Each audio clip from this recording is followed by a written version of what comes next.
Hello, today I'm going to talk about how to complete your GCN trainings. First, you'll go to site.gcntraining.com.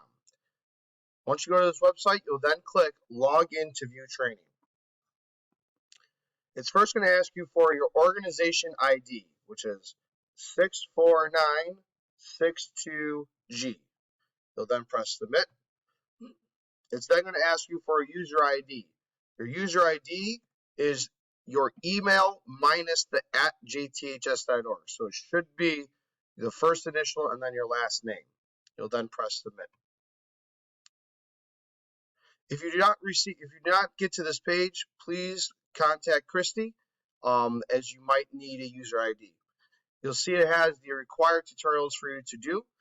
For athletics, there is a list of required tutorials that was included in Steve's presentation. If you go down to a tutorial you need, you'll press Start, and you'll press Start Tutorial.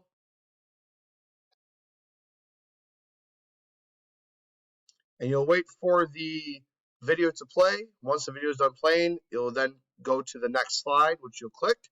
You'll click all the way through the video until you reach the questions. Then you'll complete the questions. And after you complete the questions, you will press Submit. And that is how you complete a GCN tutorial.